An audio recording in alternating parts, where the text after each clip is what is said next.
Meta is facing $1.4 trillion in penalties from 4 states, alleging its platforms addict young users and mislead the public about safety ahead of its trial next month. Coming up, we're talking about that massive penalty where the AI is being used to abuse children online. For more, we're joined by Dr. Karen Sutherland from the University of the Sunshine Coast.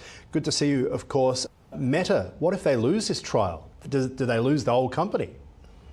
The cost of the actual company is 1.5 trillion. But if it goes through, I would say yes. They don't seem like they're very worried about the whole thing, though. They're saying that the figure's unsupported. There's never been any sort of precedent of this happening ever. And they're also saying there's no actually psychiatric definition for the social media addiction. So they're just saying, suing us for, you can't actually really claim that because there's no solid definition anyway. Yeah, how bizarre. The question really has to be about who wins in this sort of scenario, right? Absolutely. And what is that money going to actually do? So if they're getting that money from the platforms, and this isn't an isolated case, there are other social media platforms caught up in other cases similar to this, like TikTok and YouTube and Snap. Does the money go to the victims, to the kids who have been affected? Then what actually happens to the money? And I know with some of the lawsuits, so New Mexico, they managed to be awarded $375 million. The government there from Meta, the government made them to actually change the platform itself so then it's not so addictive for younger users. So it's going to be interesting to see what actually happens, whether they get that money, and then if any actual changes happen with the way that we use these platforms. I'm interested in how Meta can rebuild its reputation here, because it's something that no doubt they are worried about, and there are some referring to the impact of smoking on young people and the bans that are happening there as well. So what do you think Meta actually should be doing? It's a good question. And so many countries are now banning social media as well. So their PR isn't great right now.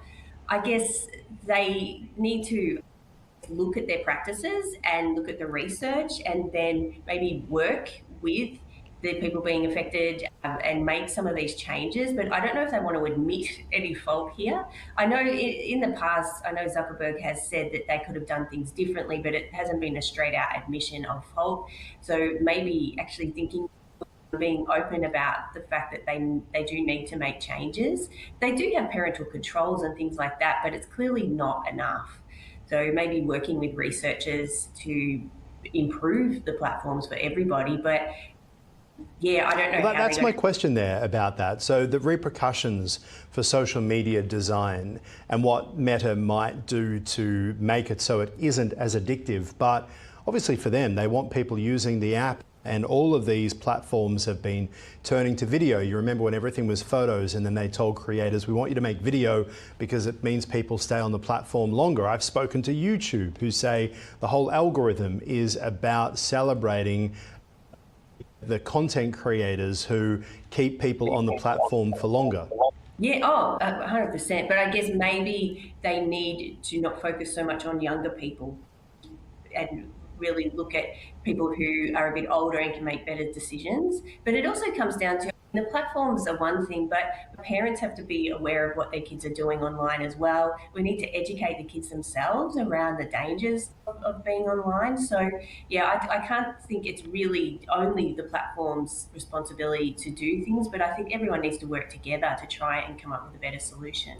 Is there a realisation in Australia, for example, that has brought in the under-16 social media ban, that it's impossible to get Meta to do what it is saying, that if you're going to have it for older people who can use a platform but younger people aren't, that's just not going to happen unless you ban it for younger people?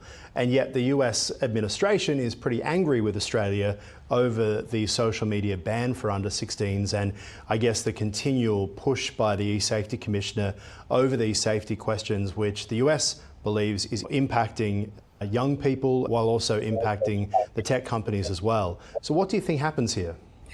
It's a good question. And the ban hasn't been overly successful. I mean, there are still younger people on the platforms. And it's not only Australia.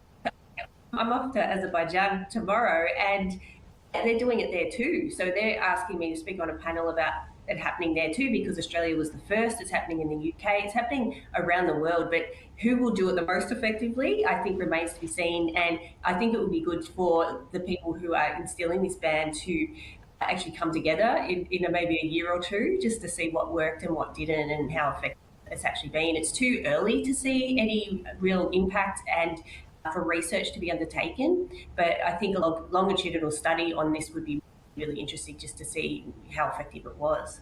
All right, now a new case study reveals that 1 in 25 Australian teens fallen victim to AI-assisted online sexual abuse, highlighting a significant shift in how young people confront and disclose the incidents.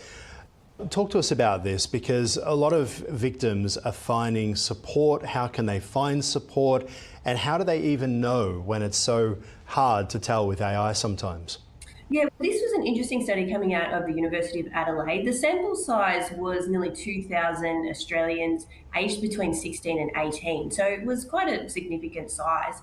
And what they found is that there's at least one person in every Year 12 classroom who's been impacted in this way, where AI has been used to create non-consensual images, sexualized images, and naked images of them that are then shared around. So there was that. But what was really interesting was that not only are they being abused by AI tools, but then the people who have been victims are going to AI, and about 20% of them are going to AI first to share their experience and ask for support through AI chatbots, rather than going to the authorities or going to the police or telling a teacher about it.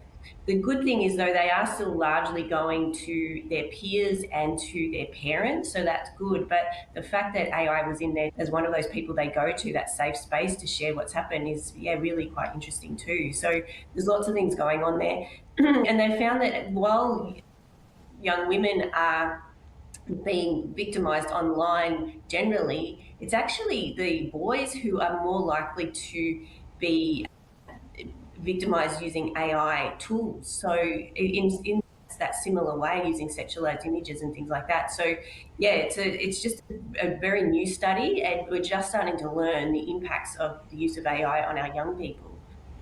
Yes, it's a Wild West at the moment, isn't it? And that question over whether current laws are adequate enough to combat this. Yeah, there are laws there. There are safeguards there to try and prevent this, and there are penalties for generating sexualized AI images of people without their consent. There are laws around that, but it's more around how really strict are they and how effective are they, but also what's also happening to kids when they go to an AI chatbot with their problems, and what's the safeguard there. I think that's another thing we really need to consider. And that question as well about what motivates abusers to use AI tools, is it just simply about constantly moving and trying to find whatever the next new thing is?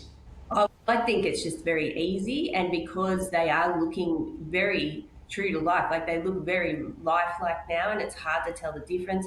I think they're using it in a number of ways to shame people, but also to blackmail them into giving money and things of that nature. So there's a lot of motivation around it, depending on the situation. Some of the people who are doing this are known to their victims, but sometimes they're just people who are online seeking victims out and then blackmailing them in that way. So yeah, it depends on the situation. All right, Dr. Karen Sutherland, always appreciate your insights on Ticker. Thank you.